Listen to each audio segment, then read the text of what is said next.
நலன் காக்கும் ஸ்டாலின், உங்கள் குடும்பத்தின் நலன் அரசின் பொறுப்பு. கன்னியாகுமரி மாவட்டம் கீழ்ப்பம்மம் பகுதியில் 10க்கும் மேற்பட்ட ஆழ்துளை திறந்தநிலை கிணறுகளில் பெட்ரோல் டீசல் கலந்திருப்பதாக அப்பகுதி மக்கள் தெரிவித்தனர். குடியிருப்பு பகுதிகளுக்கு அருகில் அரசு போக்குவரத்து பணிமனை மற்றும் பெட்ரோல் பங்குகள் இருப்பதால் அங்கிருந்து பெட்ரோலிய பொருட்கள் கசிந்திருக்கலாம் என்றும் தெரிவித்தார்.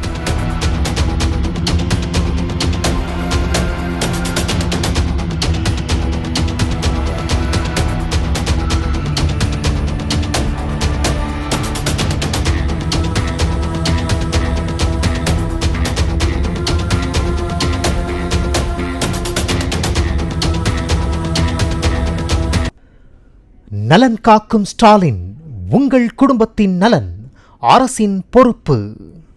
பிளே ஸ்டோர் மற்றும் ஆப் ஸ்டோரில் இருந்து பாலிமர் செயலியை QR கோடு மூலம் பதிவிறக்கம் செய்யுங்கள். செய்திகளை உடனுக்குடன் பெறுங்கள்.